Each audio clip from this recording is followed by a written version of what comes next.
بھی پڑھا کرتے تھے۔ دوسری طرف ٹالرنس کا یہ لیول تھا کہ سنن الکبریٰ البیہقی میں صحیح سند کے ساتھ موجود ہے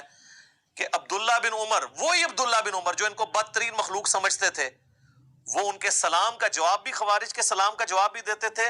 اور ان کی اذان کا جواب بھی دیتے تھے، یعنی نماز بھی ان کے پیچھے پڑھنے کے قائل تھے۔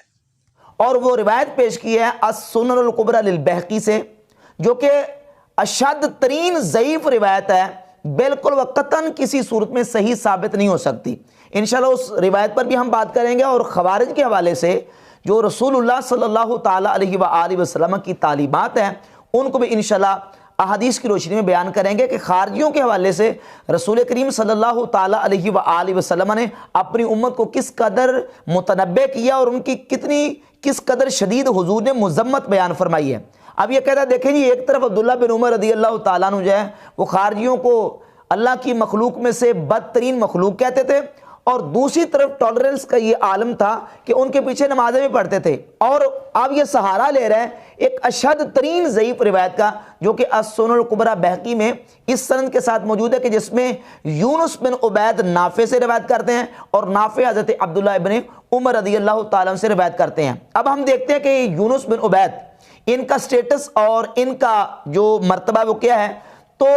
مدلسین کی جتنی کتابیں، مدلسین پر طبقات کی کتابیں محدثین نے لکھی، ان کو کتابوں کو دیکھ لیں۔ مثال کے طور پر یہ حافظ علی کیکلدی کی کتاب ہے جامع التحصیل، اس کے صفحہ نمبر 377 پر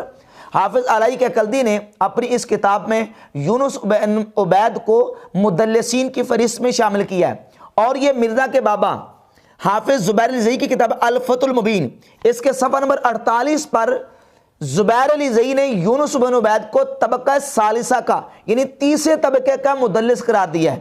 اور یہ یونس بن عبید روایت کر رہے ہیں نافع سے، اور اس یونس بن عبید کے بارے میں امام بخاری، امام ابو حاتم، امام ابو زرہ، امام احمد بن حنبل، امام یحییٰ بن معین اور امام ابو داؤد، یہ 6 اجلہ محدثین کے اقوال اسماء و رجال کی کتابوں میں موجود ہیں کہ یونس بن عبید ایک تو مدلس ہے، ان کے ساتھ روایت کر رہا ہے، اور دوسرا یونس بن عبید کا حضرت نافع سے حدیث سنا ثابت نہیں ہے۔ امام بخاری کہتے ہیں کہ یونس بن عبید نے نافع سے کچھ بھی نہیں سنا، لم یسمع منہ شیئا، کچھ بھی نہیں سنا۔ تو اس کا مطلب یہ ہے کہ یونس بن عبید اور نافع کے درمیان ایک اور راوی ہے جس کو یونس بن عبید نے سکپ کر دیا ہے، اور یہ روایت متصل نہیں ہے، منقطع روایت ہے اور شدید ترین ضعیف روایت ہے، جس کو پیش کر کے مرزا ثابت کر رہا ہے کہ سیدنا عبداللہ ابن عمر رضی اللہ تعالیٰ عنہ جو ہے وہ خشبیہ کو سلام کرتے تھے اور جو ہے وہ ان کے پیچھے نمازیں بھی پڑھتے تھے، جبکہ سیدنا عبداللہ ابن عمر رضی اللہ تعالیٰ عنہ تو خارجیوں کو اللہ کی مخلوق میں سے بدترین اور شریر ترین مخلوق سمجھتے تھے۔ اور اسی طرح یہ صحیح بخاری میں حدیث موجود ہے کہ نبی مکرم صلی اللہ تعالیٰ علیہ وآلہ وسلم نے خوارج کے بارے میں ارشاد فرمایا، صحیح بخاری کی 6930، 6931 اور 6932 یہ مسلسل روایت موجود ہے۔ نبی پاک صلی اللہ تعالیٰ علیہ وآلہ وسلم نے فرمایا لا یجاوز ایمانہم حناجرہم، ان خوارج کا ایمان ان کے حلق سے نیچے نہیں جائے گا، یمرقون من الدین کما یمرق السہم من الرمیہ، یہ دین سے اس طرح نکل جائیں گے جس طرح تیر شکار کو لا کے پار نکل جاتا۔ فَأَيْنَمَا لَقِيتُمُوهُمْ فَاقْتُلُوهُمْ، تم جہاں بھی ان کو پاؤ قتل کر دو، یعنی حاکموں کو یہ حکم دیا جا رہا ہے کہ اے حکام اسلام جب تم ان کو پاؤ جہاں بھی ان کو قتل کر دو۔ جن کو رسول اللہ صلی اللہ علیہ وآلہ وسلم نے قتل کرنے کا حکم دیا ہے اور جن کے بارے میں حضور خود فرماتے، صحیح مسلم کی حدیث ہے 2469 نمبر، کہ ہم شر الخلق والخلیقہ، وہ اللہ کی مخلوق میں سے بدترین مخلوق ہیں، جن کو حضور بدترین مخلوق کہیں، جن کے بارے میں سرکار کہیں کہ وہ اسلام سے اس طرح نکل گئے جس طرح تیر کمان کو شکار کو لا کے پار نکل جاتا ہے، ان کے بارے میں مرزا صاحب کہتے ہیں کہ ان کے بارے میں عبداللہ بن عمر کا یہ ٹالرنس تھا کہ وہ ان کے پیچھے نمازیں پڑھتے تھے، جبکہ یہ روایت بالکل مردود اور شدید ترین ضعیف ہے۔ یہ بالکل مرزا کو علمی چیلنج ہے ہمارا کہ اس حدیث کو صحیح ثابت کرے، لیکن اس حدیث کو صحیح ثابت نہیں کر سکتا کیونکہ یونس بن عبید کا نافع سے حدیث سننا ہی ثابت نہیں ہے، اور کیا رہا ہے کہ یہ حدیث صحیح سند کے ساتھ ثابت ہے، جبکہ یہ حدیث صحیح نہیں ہے بلکہ شدید ترین ضعیف ہے۔ اور پھر سیدنا عبداللہ ابن عمر رضی اللہ تعالیٰ کا جو اپنا عمل ہے، وہ عمل کیا بتاتا ہے؟ جامع ترمذی میں امام ترمذی رحمۃ اللہ تعالی حدیث لے کے آئے، حدیث نمبر 2152، سیدنا عبداللہ ابن عمر رضی اللہ تعالیٰ عنہ سے کسی شخص نے آ کے کہا کہ فلاں بندہ آپ کو سلام کہتا ہے، تو آپ نے فرمایا میرا سلام اس کو نہ جا کے کہنا، کیوں؟ انہو بالغنی انہو قد احدث، مجھے یہ معلوم ہوا ہے، مجھے یہ بات پہنچی ہے کہ اس نے کوئی بدعت اختیار کی ہے، وہ گمراہ ہو گیا ہے، بدعتی ہو گیا ہے، اس نے کوئی غلط طریقہ اختیار کر لیا ہے، اس لیے میرا اس کو سلام نہیں دینا، یعنی میرا سلام نہیں پہنچانا اس کو۔ تو عبداللہ بن عمر رضی اللہ تعالیٰ عنہ کا تو عمل یہ ہے، اور اس حدیث کو بیان کر کے امام ترمذی کہتے ہیں حدیث حسن صحیح، یہ حدیث حسن صحیح ہے،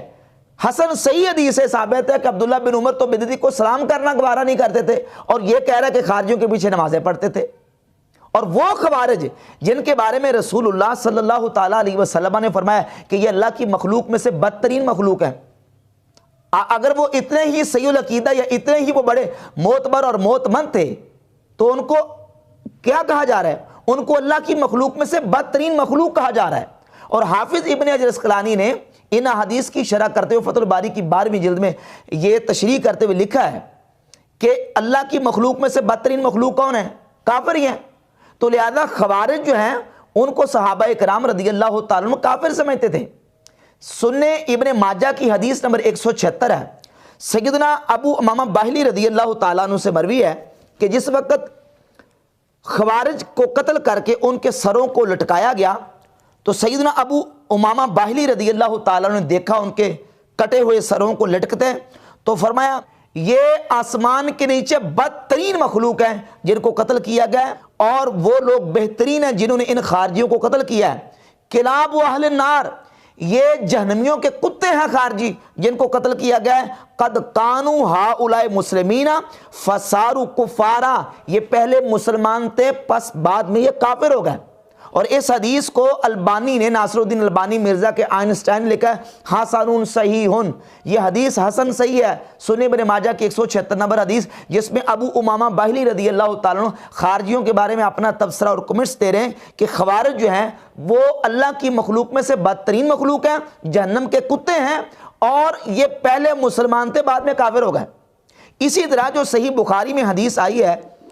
امام بخاری رحمۃ اللہ علیہ حدیث لے کے آئے، حدیث نمبر 6931، اس پر تبصرہ کرتے ہوئے جس میں لفظ یہ موجود ہے کہ سیدنا ابو سعید خدری رضی اللہ تعالیٰ عنہ فرماتے ہیں کہ نبی کریم علیہ السلام نے فرمایا کہ یخرج فی ھذہ الامہ ولم یقل منہا، اس امت میں ایک گروہ نکلے گا، ولم یقل منہا، یہ نہیں فرمایا کہ ان میں سے نکلے گا۔ ان الفاظ اور ان جو اس کلام ہے، اس کلام پر تبصرہ کرتے ہوئے ابن حجر اسقلانی فتح الباری کی جلد نمبر 12 صفحہ 358 پہ لکھتے ہیں وفیہ دلالۃ علی فقہ صحابۃ وتحریرہم الالفاظ، ان لفظوں میں صحابہ کی فقہ پر دلیل ہے اور ان کے الفاظ کو ضبط کرنے میں۔ وفیہ اشارۃ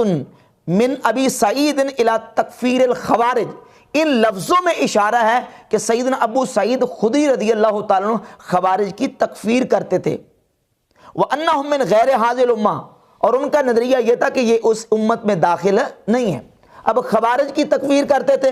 صحابہ کرام، ابو امامہ باہلی رضی اللہ تعالیٰ عنہ، حضرت ابو سعید خدری رضی اللہ تعالیٰ عنہ، اور نبی پاک صلی اللہ علیہ وآلہ وسلم کی جو صحیح احادیث سے ہمیں بخاری مسلم کی احادیث سے لفظ ملتے ہیں، اس میں واضح لفظ ہیں کہ یہ دین سے نکل چکے ہیں اور دین سے نکل جائیں گے، اور اسلام سے اس طرح نکل جائیں گے جس طرح تیر شکار کو لگ کے پار نکل جاتا ہے۔ اور پھر صحیح بخاری مسلم کی واضح حدیث موجود ہے کہ رسول اللہ صلی اللہ علیہ وآلہ وسلم کی متفق علیہ حدیث ہے کہ جو کسی مسلمان کو کافر کہے، اب جس کو کافر کہا گیا وہ اگر کافر نہیں ہے تو یہ کفر اس کی طرف لوٹے گا جس نے کافر کہا ہے۔ اب خوارج کیا کرتے تھے؟ خوارج صحابہ کرام رضی اللہ تعالیٰ عنہ کو کافر کہتے تھے، مولا علی کو، سیدنا امیر معاویہ، دیگر صحابہ کرام علیہم رضوان کو کافر کہتے تھے مسئلہ تحکیم کی وجہ سے۔ تو لہذا خارجیوں کا وہ گروہ جو صحابہ کرام کی تکفیر کرتا تھا، صحابہ کرام کو کافر کہتا تھا، اب مرزا صاحب یہ ثابت کر رہے ہیں کہ نہیں، صحابہ کرام ان کے پیچھے نمازیں پڑھتے تھے۔ جب وہ صحابہ کو کافر کہہ رہا ہے اور حدیث کا ظاہر بتاتا ہے جو کسی مسلمان کو کافر کہے وہ خود کافر ہے، تو اب جو ایک عام سمپل مسلمان کو کافر کہے وہ تو حدیث کی روشنی میں کافر ہوگا، تو جو حضور کے صحابہ کو کافر کہتا ہے وہ کیسے مسلمان ہوگا؟ دعوے یہ تم کرتے ہو قرآن اور حدیث و صحیح بخاری مسلم کے. بخاری مسلم کیا کہہ رہی ہیں؟ بخاری مسلم سے حدیث ثابت کیا کر رہی ہیں کہ جن لوگوں نے صحابہ اکرام کو کافر کہا وہ مسلمان نہیں ہیں. یہ ایک الگ مسئلہ ہے کہ متکلمین کا اس میں مذہب کیا ہے اور علم کلام والوں کا مذہب کیا، فقہاء اور محدثین کا، یہ ایک الگ مسئلہ ہے. لیکن تم تو دعوے دار ہو بخاری مسلم کے، تم تو دعوے دار ہو حدیثوں کے اور صحیح حدیث کے، اور پھر اپنا جو مذہب جہاں سے ثابت ہونے کی تمہیں کوئی دور سے بھی کوئی سراغ ملتا ہے تو ضعیف سے ضعیف حدیث بھی جو ہے وہ اس کو لینے سے یہ نہیں کتراتا، اور پھر جھوٹ بولتا ہے اور کہتا ہے کہ سند صحیح سے ثابت ہے. السنن الکبریٰ بہقی کی یونس بن عبید والی روایت جو نافع سے روایت کریں ان کے ساتھ سما بھی ثابت نہیں ہے، شدید ترین ضعیف ہے، اور اس کو کہتا ہے سند صحیح سے ثابت ہے. تو خوارج کے بارے میں نبی کریم صلی اللہ علیہ وآلہ وسلم کی جو احادیث ہیں بالکل واضح، صحابہ اکرام کا موقف اور مذہب جو ہے وہ بالکل واضح ہے. اور اسی طرح حافظ ابن حجر عسقلانی نے فتح الباری میں انہی روایات پر تذکرہ اور کلام کرتے ہوئے امام بخاری رحمۃ اللہ کا مذہب بھی بیان کیا. صفحہ نمبر 370 ہے قدیمی کتب خانہ جلد نمبر 12 فتح الباری کی. کہتے ہیں وَاسْتَدَلَّ بِهِ لمن قال بتکفیر الخوارج وهو مقتضى البخاری. کہتے ہیں ان روایات سے دلیل پکڑی ہے ان لوگوں نے، ان ائمہ نے جنہوں نے خارجیوں کو کافر کہا ہے،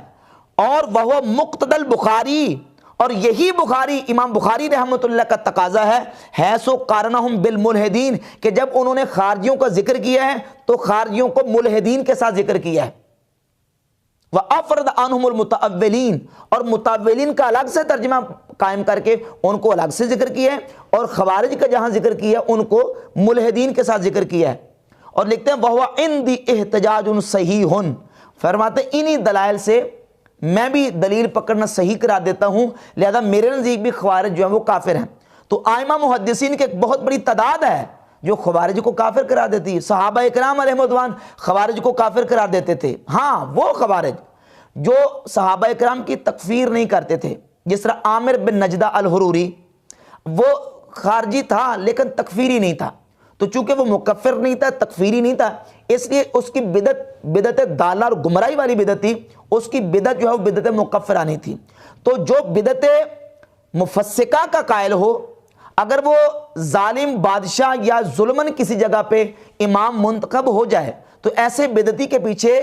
اس کے فتنے سے بچنے کے لیے نماز پڑھی جا سکتی ہے، اس کے شر سے بچنے کے لیے. لیکن جس بدعتی کی بدعت مکفرہ ہو، جس طرح کے خوارج کی، مکفرین کی جو صحابہ اکرام کی تکفیر کرتے تھے، ایسے بدعتی کے پیچھے نماز پڑھنا ہرگز جائز نہیں ہے، اور نہ ہی صحابہ اکرام رضی اللہ تعالیٰ عنہ پڑھتے تھے. یہ صحابہ اکرام رضی اللہ تعالیٰ عنہ کے خلاف بالکل ایک غلط بات ہے، اور یہ روایت جو مرزا پیش کرتا ہے بالکل اس کا حقیقت کے ساتھ کوئی تعلق نہیں ہے. یہ چیلنج ہے مرزا کو اور مرزا کے فالورز کو، مرزا کو یہ مجبور کریں اس روایت پر کہ تم نے کہا یہ سند صحیح سے ثابت ہے. یونس بن عبید کا نافع سے حدیث سننا کسی اسماء اور یا کسی حدیث کی کتاب سے ثابت مرزا نہیں کر سکتا، اور دعوے کرتا کہ میں علمی کتاب بھی اور میں حدیث سے صحیح پیش کرتا ہوں، اور ان لوگوں نے ضعیف احادیث کو اپنے جو نا وہ مسائل کا منبع بنایا ہوا ہے. اور آخر میں ایک اور والا پیش کر دیتا ہوں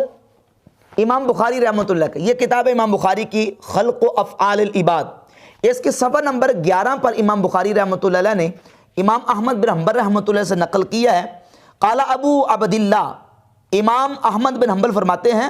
ما ابالی صلیت خلف الجہمیہ الرافضیہ ام صلیت خلف الیہود والنصارى. امام احمد بن حنبل فرماتے ہیں میں کسی جہمی یا رافضی کے پیچھے نماز پڑھوں یا کسی یہودی یا عیسائی کے پیچھے نماز پڑھوں، میرے نزدیک دونوں برابر ہیں. جہمی اور رافضی کے پیچھے نماز پڑھنا اور یہودی اور عیسائی کے پیچھے نماز پڑھنا میرے نزدیک برابر ہے.